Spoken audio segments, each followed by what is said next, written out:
everybody, and welcome back to Exotic Wilderness. On today's video, we're going to be focusing on your reptile and amphibians, heating, and your lighting. In this hobby for almost 2 years now, I've learned a lot, and I'm still learning a lot every single day about these exotic creatures. The main things that I've learned about is their lighting and their heating. It has changed over time for me, and I've learned a lot of new information that I did not know when I started. The heating and lighting your enclosures for your exotic pets, I would definitely prioritize this in your setup. Main priorities is to keep your exotic pets nice and warm depending on their location where they're from. So my marine toad, he's more in a hotter and humid climate, so I put a heat mat under his tank to kind of mimic the humid environment that he lives in. Completely honest with you guys, when I first started out in this reptile hobby, I was not very good at heating and lighting their enclosure. I was correct about the heating part. I heated them correctly, but their lighting was very off point. I was using these types of bulbs. Right here we have these red heat bulbs and these dark night ones.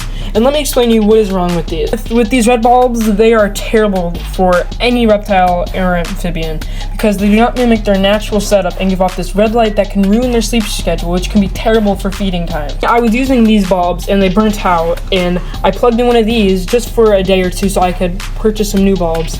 And the frogs were not coming out during the night, but they were coming out during the day waiting for food. With these bulbs is that they heat perfectly fine.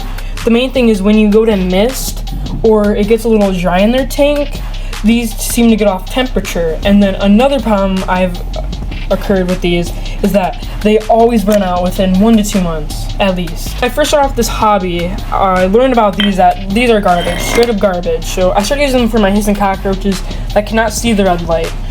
Started using these, and these are also terrible. Only because it's just a waste of your money and they just end up burning out within a few months. Don't get me wrong, these work very well and they're not a bad product. You could use these are perfectly fine to use. It's 1 to 2 years of using these, they just seem to not last very long. My highest amount of use is probably at least 3 months, and then they burn out. To save money, I would recommend this next heat bulb. This light bulb, I guarantee 80% of you or so probably have never heard of this, or maybe have heard of it but have never actually looked at these.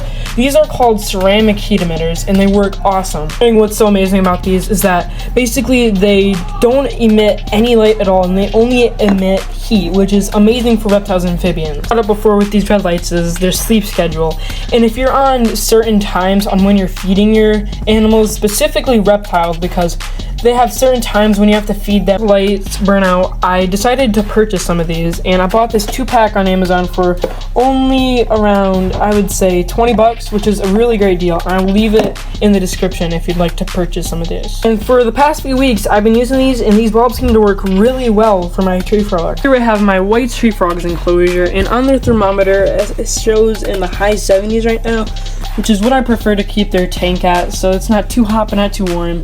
Sometimes it gets around 81 to 82, which is really nice. Look at my handheld thermometer. The little basking spot right here is around 72 degrees. Don't want that to be too warm. And right above we have my UVB bulb, so they get their UVB and then their heat emitter.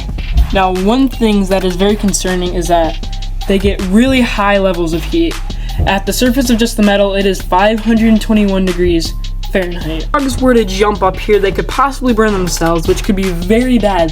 But with my 1 year of keeping these guys, they have never tried to climb upside down like that, and I don't think they ever will. Stick on their branches, low at the ground, or on their little quirk bark back there like Tyson is right now. BB is great, being a great watcher.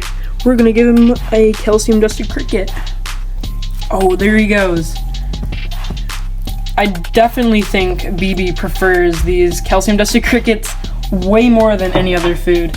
Now, Miss Tyson back there, she prefers more mealworms and superworms, but I try to provide them crickets. I'm gonna really quick pick out these crickets and throw them in the tank so BB can hunt them down, because BB's way more active than Miss Tyson over there. While BB's hunting his crickets, also another very important thing is for your reptiles and amphibians is their UVB and their LED. LED is not as important, but is still very important to their light. UVB is kind of just to provide more natural calcium, because out in the wild the sun provides their calcium. With this, it just helps provide more of that. And the LED, I'm not totally sure. I read about it a while ago, but it also just helps keep the plants more alive and just light up the enclosure.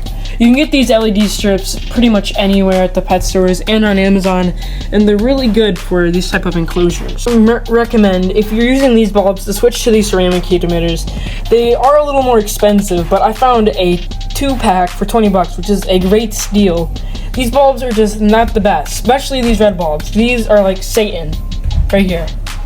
And this is one of the best heat bulbs I've used ever in this whole hobby, and they seem to work really well for my frogs. About Mufasa, I probably will not be putting him on a ceramic heat emitter because I have him heated by a heat mat, and then this LED light here just to kind of give him some light. He seems to do better with the heat mat than a heat bulb. The link in the description if you'd like to purchase this 2-pack. It is very inexpensive, and I would definitely recommend it. You all enjoy the rest of your day, and I hope you learned some new information on what heat bulbs you should use for this hobby. It's really important that you use the correct heating and lighting for these animals because they are from the wild and they need the best care that they can get. For awesome content from me, please subscribe. New videos are out every Friday. Down below in the comment section, please feel free to leave your comment of your favorite reptile and amphibian.